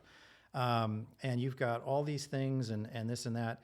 Some cities have done this where you can meet some cops in a park and they're dressed like this. Yeah. Right? Yeah. And anybody should have that opportunity, especially if they're proactively asking for it, so that when an officer does something that's egregious or wrong, and it's their own police department, they're not going to rush to judgment and say, oh, cops are terrible. They're all a bunch of brutal thugs. They're all racist. They're going to say, well, that officer, I don't like what I saw. They better be held accountable, But you know what? I know Joe, and Joe's a dad, and he skis at Mount Hood. He's a human, right? We've lost that. We used to do citizen academies, even our ride-along program. That's something in that evolution. Even reserve programs are going away. We don't have reserve. We don't have a volunteer program for Portland. And again, I know that's hard. Some of the other cities staffing. I mean, I appreciate that, but that's where you got to put your investment and your time, because if you do that right, your natural byproduct is going to be accountability and reform, and you're changing that culture. And that's where we got to get to. And so, it's an interesting time. I don't know, what the ultimate answer is, but I also look at police departments and cities need to hire law enforcement like a company hires CFOs and CEOs. And it's interesting in Hillsborough, again, a long time ago, 2007-ish, when you made it through your background and you were on their kind of list, we want to hire you, Tina would call me every week. Hey, Mark, it's Tina. How you doing? Just to let you know your psychologicals next week. How are you? I happen to notice every week we do a LEDS check on you. And why did you apply to the Multnomah County Sheriff's Office? Not that they're bad. I love MCSO. Wow. Yeah. She's like, we're the best police department in the nation. Core. That's our core. Yeah. Wow. And it was impressive. And then of course I had my chief's interview because again, if you do that right as a police administrator, you're going to hire and you're going to retain the best quality people. And if you don't do that right, or even you do it kind of half-assed at the beginning, that's where you're going to see morale issues and retention issues and service issues. It's hard work, and that's where the change and evolution needs to come forward and put it. I just really good people are not going into law enforcement, and the generational part. I mean, I have a couple people that I know that literally they were second, third generation cops, and they're like, I told my kids. A lot of my employees, they wanted to be law enforcement, and they were like, I don't think that I want to do what law enforcement does. Yeah. And for me personally, the fact of I don't have to carry a gun and I don't have to make that decision. And I was never a cop when I was a dad. I left policing and I had my daughter. And it's funny, you think of all the bad. I went on a child abuse call about 2 weeks before I left Hillsborough and 2 young girls. And I think of taking that call as a dad, and I've got a daughter. I can't imagine doing the job as a dad or a mom or a parent. But then I love the fact that I don't have to have that weight on I'm going to work today and I may have to make that decision. And then what I want the community, especially people that maybe don't like the police, I want them to understand what that weight is like. And if you've never put that weight on your shoulders, you need to be open to understanding what that is, because if we're not careful, we're not going to have enough people that want to assume that responsibility and that weight on the shoulders. And then what are you stuck with, right? So it's, and can I get to my Robert Peel guy? Yeah, Robert Peel. Let's talk about Peel, and then let's talk about your future. Your current engagements, right? Yeah. And then where people can find you and the work that you're doing.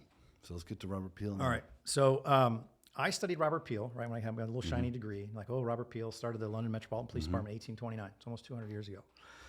First individual to professionalize. Yeah, the father of the professional policing.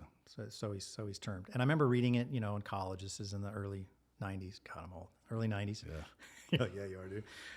And now, then it's funny, becoming a police officer, then being in crime prevention, and then being involved in some political campaigns locally.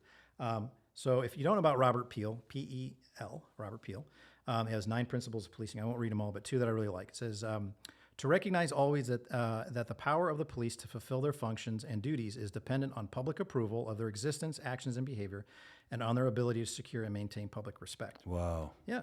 The other one, to maintain at all times a relationship with the public that gives reality to the historic tradition that the police are the public and the public are the police. The police being only the members of the public who are paid to give full-time attention to duties which are incumbent on every citizen in the interests of community welfare and existence. Wow. And I love that. So the power of policing should come from the people, 100%. And police should be the people.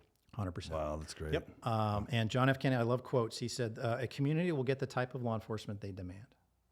Yeah. Wow. And that's the thing. And the community, in my opinion, have been asleep at the wheel. And it's very easy to critique. It's very easy to say, the cop was grumpy. Or, something really bad like George Floyd. Oh my God, they're murderers, right? But if you want a police department or law enforcement services that you want and your neighbors want, then you need to get involved. You need to be part of that. Because you can't have it both ways. You can't demand perfection and demand people work horrible hours, see horrible things, for most cities, very nominal pay, and expect perfection, and you do nothing part of it. You're not part of that at all. You can't have it both ways. Yeah, and to add to that, you can't expect perfection, but then take away the resources. 100%. That are necessary for the training in order to get to that level of I used to run a lot of our big community, when I was with the city, big community safety meetings like PSAC, and I've funded some of those before it was. Love PSAC. Yeah, and it's a city form before the city said those are bad. Yeah. It's really bad for the community. Mark and I privatized that we group. Did. Yeah, I take a lot of pride in that. Because, that was another evolution. The city said it's not good for police command staff, beat cops, neighbors, community members, and businesses to all get together every month, have pizza, and talk about issues and problem solving. Yeah. That's a bad idea. So we created a nonprofit with Stan Pankin, who we love. Yes, we do. But I had a woman came up afterwards, and she was so upset at this police officer. He was late. He was rude. He didn't really want to take my report. Someone broke into my car. I'm so frustrated and angry. And I said, well, ma'am, I'm not with the police bureau, and I don't backseat quarterback anybody except Mark Wells and crime prevention. And I said, if you want to file a complaint, I can give you the number, the address. I'd encourage you to do that if you want to do that. But I said, have you ever been on a ride along? She's like, no, what's that? So you get to go out with a police officer for like 4, 5, 6 hours. She's like, why would I do that? I'm like, well, do you know anybody? And do you have any family in law enforcement? No. have you ever thought about, I was kind of passive aggressive, facetious. He's probably in her late 50s. I'm like, have you ever thought about a career in law enforcement? She's like, oh, good God, no, I'd never do that job. I'm like, oh. So long story short, she did a ride along out in East Precinct, swing shift. Saw her the next month. This was when I was running the North PSAC meeting. And she came up to me and she goes, you know, Mark, I'm still not happy with that officer that took my call. He was not professional.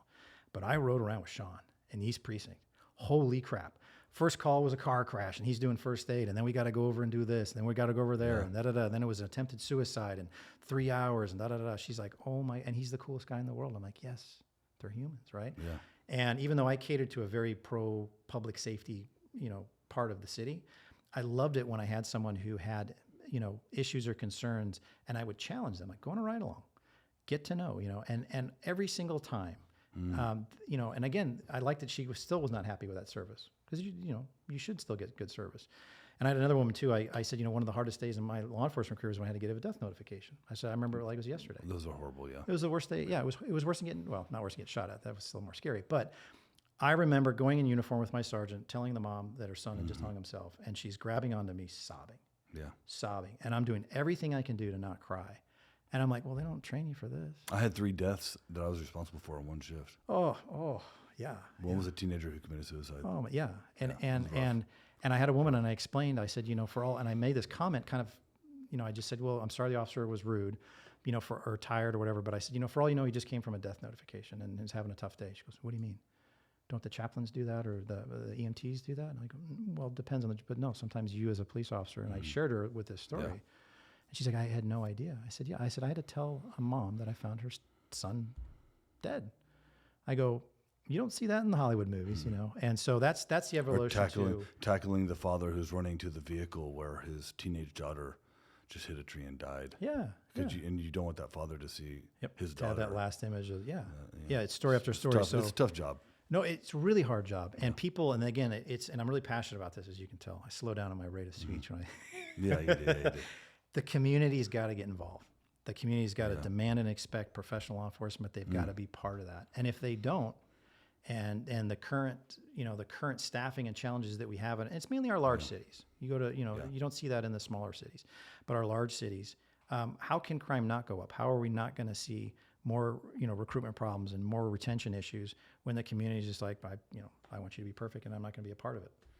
You can't have it both ways. And so, it's that evolution all the way around. And again, good police administrators and city managers will prioritize that community engagement piece. Because even though like in Portland, we're very understaffed, but we need a police volunteer program. We need a crime prevention program. All the time. Anybody in the city of Portland says, I want to help out, when I started I was at the Masonic Lodge in Kenton up in North Portland. It was awesome. 2 crime prevention staff, me and my good friend. We had 2 desks, and it was a 24-hour break room and report writing for the cops. Almost always a cop there. That's excellent. They rented it for $1 a year. First responder room? Yeah, it was part of the whole. There's I forget the name. It's a chaplain first responder program. Yeah, that's right. Yep. And we had Frank and Janet Tuesday through Thursday. You could come in. They'd help you fill out a police report if you're going on a vacation. How to do a vacation. Excellent. Yeah. All of that gone. All that gone.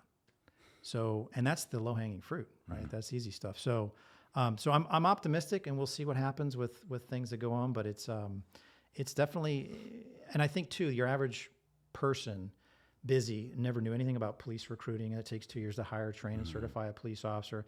Now it's all over the media, right? It's become part. Why of the can't we just national have more dialogue. police officers? Well, because it takes 5 years to develop one. Yeah, and that's what's fun with my extensive long resume. I used to do backgrounds. People don't understand how hard it is, as it should be, right? I would say, actually, some of the federal... I filled my first background. Yeah. I got asked the question. They said, how many physical altercations have you been in? And I was like, okay, well, I was a bouncer for 5 years during college. I worked 4 days a week. Yeah. I got into a minimum of 1 physical altercation a night. Yeah. So that's 4 times 52 times 5. It's called 1,000. Yeah, so I said 400 or 500. Oh, so you're too aggressive. Yeah. Oh, and they're like, okay, well, thank you for coming in. And I was like, yeah. And I told my buddy who was I was already a reserve. Yeah. Told my buddy, he's like, yeah, no, you don't tell them that. I'm like, what? No, you're like, well, I tell them everything. I got nothing to hide. Yeah. No, I had a buddy in San Diego Sheriff's Office. He failed the polygraph. One of the questions was, have you ever struck a domestic partner? And they failed him because they were saying he lied. And I know this guy really well. He's like, Mark, I've never even hit a man. I've never hit anybody in my life. I was kind of worried that might be an issue going into police work. And so, but people don't understand, polygraphs in most states, psychological, a 15-year background, everywhere you've lived, worked, socialized for. Oh, I got told by Portland, I was going to join Portland Police. This is when Leloff was over on North Precinct. Oh, yeah. Did a right, because I knew him. I was on a board with his mom. Yeah. And I worked with these are some Mike for PPB people, Yeah. some Portland folks. And I did a ride along. I got the invitation to, I used to have an invitation to cater an event downtown. And the detective told me they need to know, they're like giving their spiel. Yeah. They need to know every single vehicle and VIN number you've ever owned. Yeah. And I went up to him later and I said, hey, when I was in high school, I used to go to car auctions and I would, in Texas, you could sell 5 a year. Yeah. I said, I used to buy, because me and my friends were mechanics and body shop guys. I was one of the guys that would buy the car. So you legally owned it and that was your car? I owned like 30, 40 vehicles. Yeah. And I said, hey, I've owned like 30, 40 vehicles. Yeah. And I don't know those VIN numbers. Those records are from like the 90s.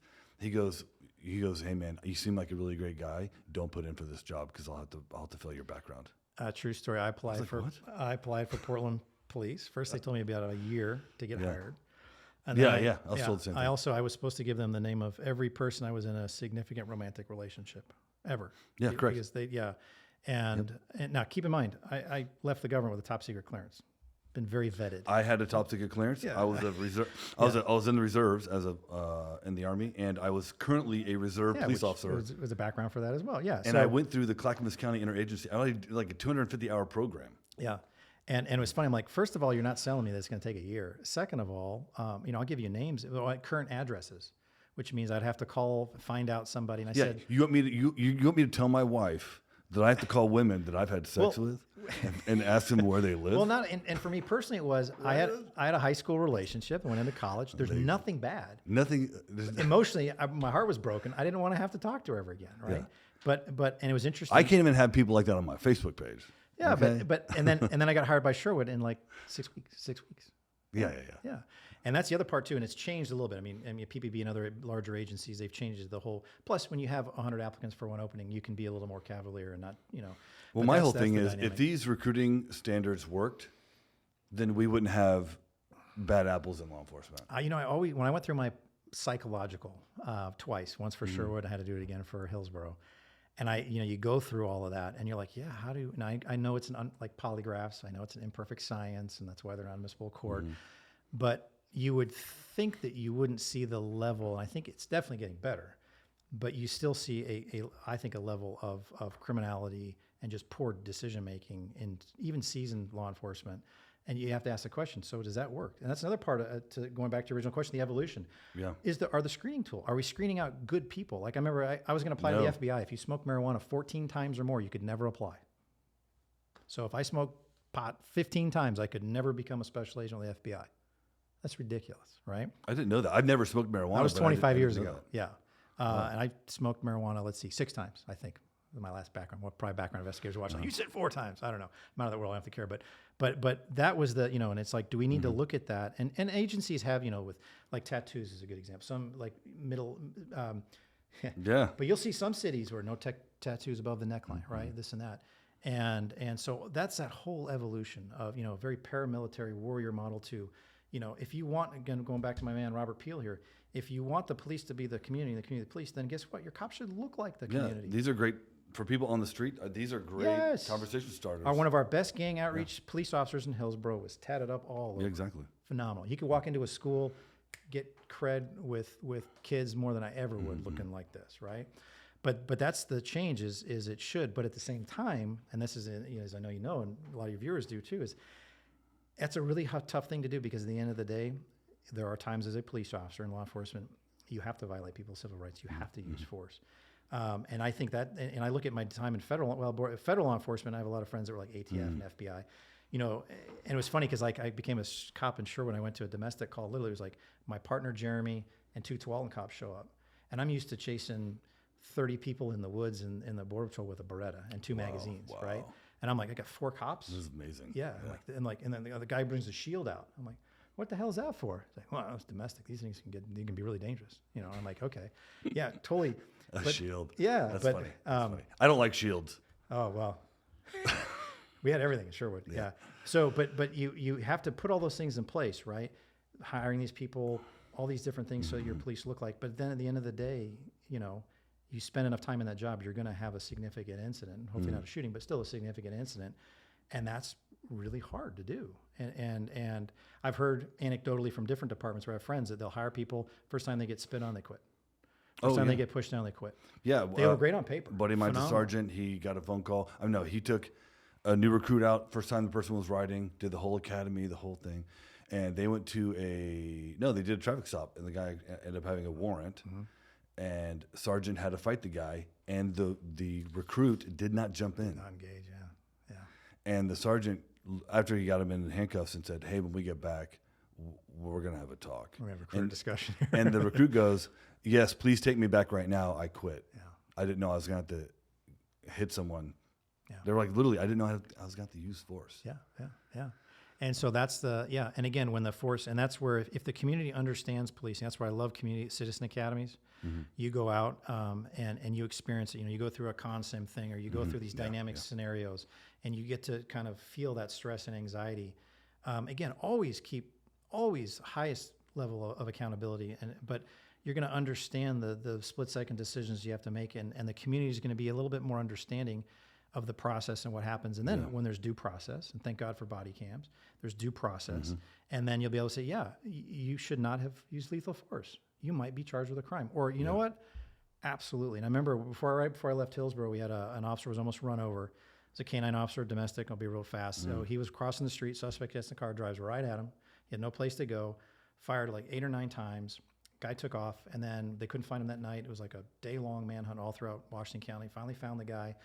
He took like 5 rounds. He had one, it was really gnarly, one in his mouth, opened up in his jaw, and a couple rounds here. I had to sit on him at OHSU because he was protected survived. Because he survived, yeah. Oh, wow. And about a month later, the DA did their investigation, everything else. No charges filed. Our chief came out. She goes, you know, it's been investigated. The officer's been cleared. You know, it's his second on-duty shooting in his career, so he's going to take some extra time off. He'll be back. And she's like, as far as I'm concerned, 7 out of 8 rounds on target, moving vehicle at night. That's fantastic marksmanship, fantastic police work. If you're lawfully present and you're within policy and someone's trying to kill you, that's exactly what you do, and I'll have your back every single time. Does anybody have any questions for me?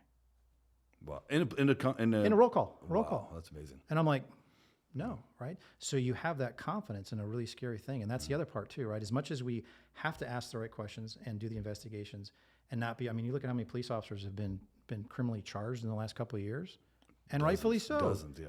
You're committing murder, right? You're committing assault. You're never better than anybody else, right? That's that whole thing that's changing. But at the same time, you have to say that officer had no other choice. That officer did exactly what their training was. Yeah. And you are not allowed to harm or kill a police officer. That's my neighbor. That's my community member. So when it comes to, you know, I'm just going to push back a little bit respectfully. You know, we talk about. I love debate. I debated all through high school. Oh, good. Okay. Bring it on.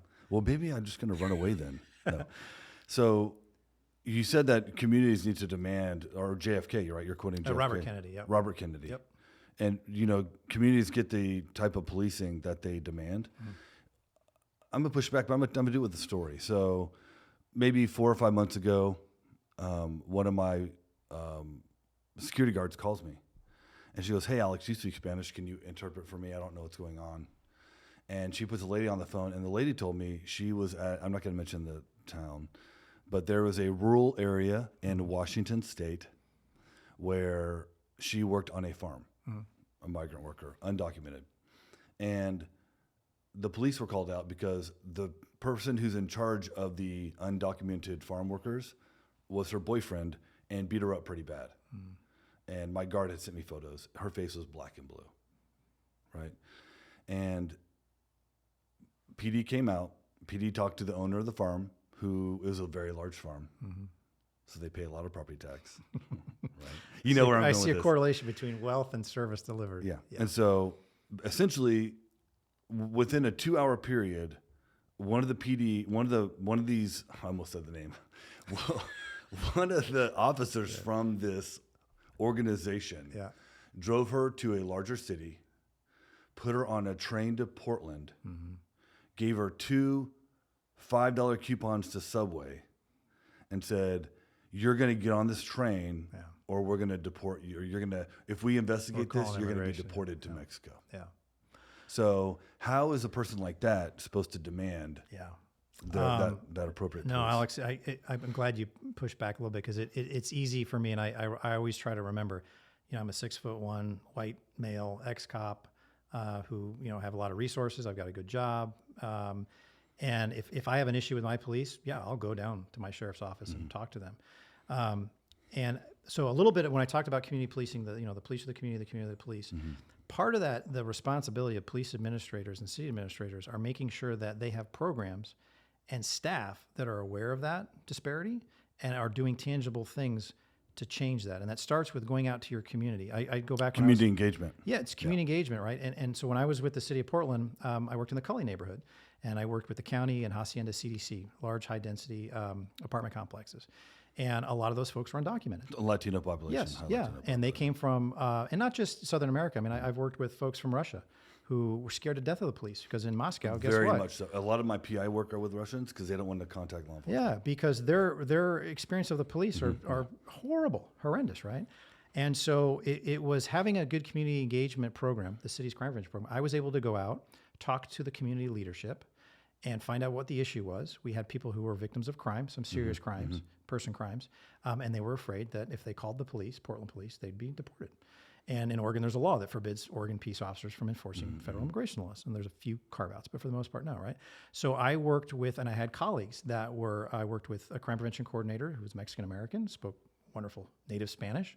And I went back to the office and I said, hey, I need your help. Can we go out and do an info session in the Cully neighborhood to this group of community leaders? Of course, Mark. Yeah, let's do it. So we went out and we found the community leaders, and you gain their trust and their respect. And they realize we're there for the right reasons. And then you're having those discussions, and then they're going back to the impacted person in their community saying, hey, I'm working with Mark and this person from this city who actually was born in Guadalajara, that actually has some street cred that I don't, right? And we'd like to get together, and they're going to have a female police officer, detective come out and talk to you about that. And you will, and this is the law. Yeah. And we did that all over the city. We did that, and it was interesting when a colleague. So it's engagement, it's empowerment. Yeah, right? and it's having that system in place to do that. Because but how are you going to do that without the resources? It all goes, yeah. So if you keep cutting budgets, you're not just cutting the budget of that police officer that you hate, who you saw on TV committing illegal rights violations. You're committing the budget to empower and to train. Yeah, yeah. And you see cities, and I'm not just talking Portland, you'll see cities go on and on about equity and their DEI work and this and that. Then to your question, that'd be a great question to ask. Like, so how is your police department right now engaging with people that don't speak English, that came from cities or countries that had horribly unprofessional, brutal police departments, are scared to death when they see a police car drive by? What are you currently doing right now? And if the answer is, I don't know, well, you should know. It's what you get paid to do. And it's rebuilding those. Because if you, again, just like the recruiting, if you do the community engagement right and you get the buy-in, and I went to a couple different parts where actually it was the Russian and Slavic community. We did a bunch of outreach. Their number one ask was, how do we get more of our community members who recently immigrated from Russia to work with and get to know Portland police? That was their number one ask. Yeah. And then at the same time, I was being told by my commissioner, your programs are bad and racist and commit harm to communities of color. You need to end working with the police bureau. I was literally told that. Yeah. And ironically, because the Slavic and Russian community, their leadership wanted their family members and friends that had recently immigrated to understand that a Portland police officer is well educated, well paid, and is a professional. This is not the cops. They're not going to shake you down for money. They're not going to. No, no. It's completely different. And I appreciate this. If you want to feel safe, because a lot of times, they're immigrants. They're living in areas. There's lower income, higher crime. They're impacted by crime, and that's the irony, right? Who's impacted most by crime? It's the people that aren't engaged or don't have the abilities to demand that source of law enforcement. But they would tell their own community, you need to be a part of it. You need to talk to the police. And this is why. I pulled over someone Russian. And there's a lot of Russians up here. And I was going to write them a ticket, and the person was like, I pay now. And they started trying to hand me cash. And in my mind, I'm thinking, oh, they're trying to bribe me. But then I realized, no, they're just used to having to pay. You pay that and maybe a little something and on the side. So they're not even trying to bribe me. They think they're supposed to just pay me to be able to get out of this. And not to go down a rabbit hole, but like I used to sit when I was back in my days in the Border Patrol, Tijuana cops at the time made like $400 a month. And the level of corruption and we would arrest people, and they were I arrested 2 guys from El Salvador. God, there's so many stories. And if they were other than Mexican at the time, you had OTM. OTM, there you go. You had to do a whole smuggling profile. I'm from Texas now. Come on now. We spent 8 hours with these 2 guys. pictures, documents, interviews, Homeland Security, or no, there was a special agent came in from INS, da, da, da. And then literally we didn't have, the jails weren't full for INS. We didn't have enough, so we had to give them a court date. And we drove them in a van to the transit stop at San Ysidro. And they literally were in tears. And thank God my partner was native Spanish speaker. Well, he thought they were going to be murdered. Yeah. Death squad. He's like, I said, no, here's your coupons, here's your court dates. We gave him a hotel voucher, some food, da, da, da. And they literally start sobbing. And my partner's like, dude, he goes, they think we're going to shoot him in the back of the van. Yeah. And the one guy's like, why would you spend all that time and you took our fingerprints and asked all these stories and just let us go? I just entered America, the largest country, most powerful, and you're going to let me go? Federal immigration agents, right? And I still remember that. So we opened the door, we took the keys out, we walked literally 2 blocks away so we could still see the van, and said, we're over here, we'll keep our hands right like this, and they ran off. Crazy. Yeah. So yeah, they've got to, again, there's so many themes that you see from recruiting, retention, community engagement, that if you do the hard work and spend the money up front, you're going to see that. And if you stop doing that or wean it off, it's not going to get better. Mark Wells, a man with many jobs, many talents, jack of all trades. That's right. There we go. Mark Wells. Thanks for coming in today. Absolutely, Alex. Appreciate Thanks for having brother. me so much. You too. You too. Thanks for all you do. Check us out at the Ride Along After Action. Bye.